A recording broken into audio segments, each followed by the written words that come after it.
Salut, moi c'est Thomas Prat, je suis vice-président chargé de la vie conventionnelle et des relations avec l'assurance maladie.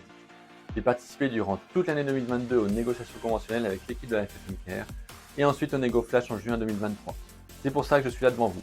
Je vais m'occuper de tout vous expliquer sur l'avenant 7 que je connais sur le bout des doigts pour qu'il ne reste aucune zone d'ombre pour vous. Allez, c'est parti. Aujourd'hui on parle de l'évolution des dispositifs démographiques existants. Commençons par les zones les moins dotées. Les zones aidées sont élargies par rapport au zonage précédent. Seules les zones très sous-dotées bénéficient des contrats incitatifs.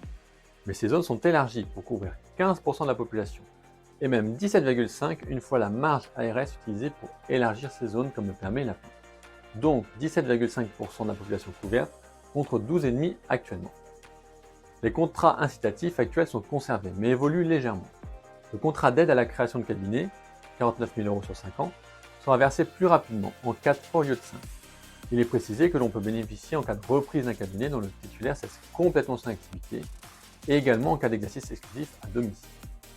Le contrat d'aide à l'installation, 34 000 € sur 5 ans, sera également versé plus rapidement, en 4 fois au lieu de 5, et l'on peut en bénéficier en cas d'exercice exclusif à domicile.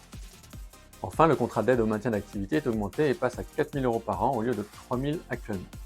Également, l'aide versée pour l'accueil d'un stagiaire passe à 300 € par mois au lieu de 150 € et pour les stages à temps plein de 4e et 5e année.